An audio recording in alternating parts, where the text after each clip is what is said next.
Nombor 1. Siapakah dia kebatilan? Watak misteri ini muncul dalam post-kredit tambahan Papa Zola The Movie. Apa kaitan dia dengan kebenaran? Adakah mereka adik-beradik, kembar? Dan bagaimanakah rupanya yang sebenar di sebalik kain dan kegelapan yang menutup wajahnya? Hakikatnya, setiap hero mempunyai seorang musuh hakiki dengan kuasa dan kebolehan yang hampir sama. Bobo Boy ada Retaka, sama-sama sebagai pemilik kuasa elemental. Mekamato ada Grakakus, sama-sama sebagai pengguna power sfera mechanical jenis armor. Maka, Papa Zola pun sama. Adanya kebenaran, maka adalah kebatilan. Sama macam Mario ada Wario sebagai watak game macam Papa Zola. Mungkin mereka ini adik-beradik dan mungkin juga kopi yang terhasil dalam dunia game sebelum ini yang akhirnya dapat bebas keluar selepas Papa. Yang pastinya, kebatilan ini sangat kuat kerana boleh mengalahkan Kacax dengan mudah tanpa dirinya penat lelah atau cedera langsung. Sedangkan Kacax dahulunya merupakan ketua tim Papa dan ejen mereka yang terkuat. Kebatilan dijangka membuat kemunculan dalam Papa Zola Movie 2. Nombor 2. Yang anda lihat di sini adalah evolusi uniform rasmi Papa Zola sepanjang dia menjadi adiwira, kapten dalam Tapops dan juga ejen untuk agensi Papa. Dan sebenarnya ada satu lagi set pakaian yang tak ramai tahu yang pernah muncul dalam iklan COVID My Pelindung. Lihat saja persamaannya dengan uniform-uniform Papa Zola yang lain. Nombor 3. Lihat kepala tali pinggang untuk Super Papa. Rupanya sama seperti handheld konsol, iaitu konsol game kecil yang dipegang di tangan. Ini selari dengan tema movie ini. Sama seperti banyak lagi desain alien-alien penjahat dalam cerita ini daripada segi bentuk pakaian, bentuk kepala dan kapal angkasa mereka. Semua bertemakan game. Nombor 4. Papa Zola adalah hero yang ditakdirkan berjodoh dengan raksasa berulang kali. Selain daripada isteri dan anaknya yang berubah menjadi raksasa, Papa juga pernah menjadi penjaga kepada si kucing alien cactus yang boleh berubah menjadi raksasa besar menggunakan power sfera Bellbot. Sebelum itu pula, Papa telah menjinakkan jerung alien separa robot bernama J-Rex dalam Bobo Boy Movie 1. Maka, sesuailah keluarga ini dipanggil dengan gelaran Family Kaiju, termasuk Papa sendiri yang pernah berubah menjadi gergasi dalam mod Super Papa.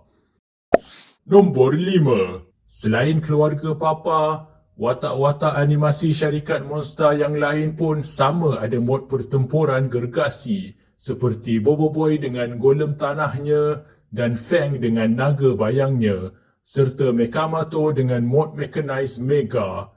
Tak dilupakan juga penjahat-penjahat yang mempunyai robot-robot besar seperti Adudu dan yang lain-lain ini. Ini merupakan trend pelbagai cerita fiksyen yang melibatkan pertempuran di mana wujudnya satu mod pertempuran besar. Sama ada watak itu sendiri berubah menjadi besar ataupun mengawal robot dan makhluk gergasi. Nombor 6. Dengan ini, Papa Zola telah melalui 3 kematian palsu sambil ditangisi watak-watak lain diikuti dengan kebangkitan Papa. Kali pertama adalah dalam siri Bobo Boy musim pertama. Kali kedua adalah dalam siri Bobo Boy Galaxy Baraju. Dan kali ketiga adalah dalam Papa Zola The Movie. Kebenaran tak akan kecundang. Nombor 7. Terdapat persamaan antara kedua-dua babak daripada filem Ejen Ali ini dengan filem Papa Zola. Kedua-duanya menunjukkan pelukan antara watak ejen veteran dengan anaknya sebagai pelukan perpisahan di alam maya sebelum pemergian hero tersebut yang akhirnya pergi. Cuma bezanya, Papa Zola tidak mati betul-betul kerana pertambahan nyawa yang dibuat Otoy. Nombor 8. 13 persamaan Papa Zola The Movie dengan The Incredibles. Tahukah anda bahawa Papa Zola The Movie mempunyai banyak persamaan dengan filem animasi The Incredibles? Kedua-duanya memaparkan kisah seorang bapa yang dahulunya merupakan pahlawan hebat dan kurus, yang kini semakin berumur dan telah gemuk badannya.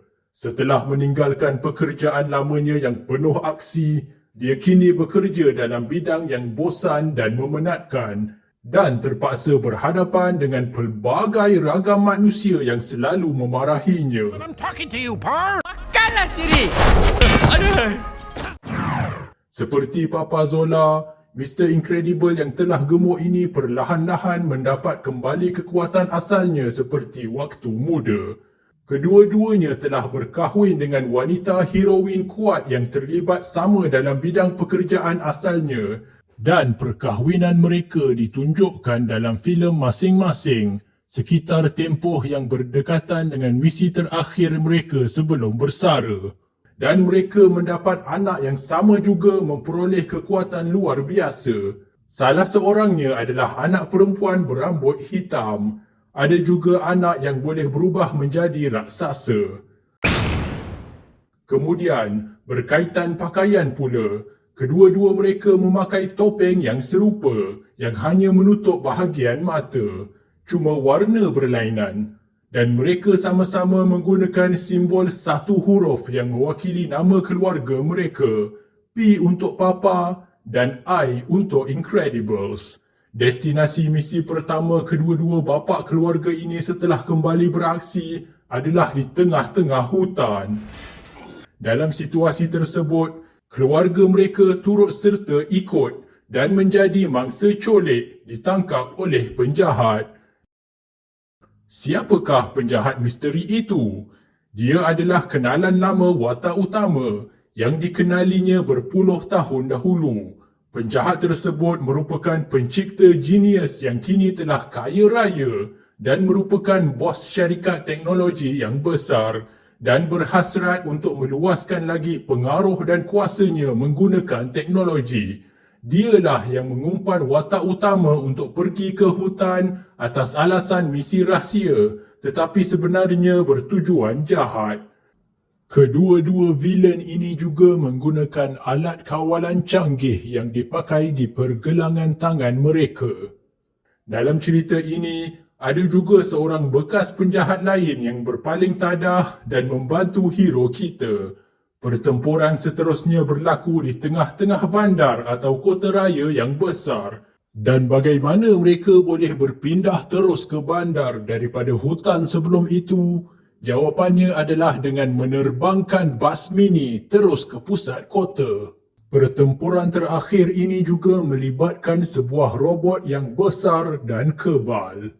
Seluruh keluarga hero terlibat dalam pertempuran besar ini serta mendapat bantuan daripada seorang kawan lama pasangan ibu ayah itu yang juga sangat kuat dan mempunyai kebolehan khasnya yang tersendiri.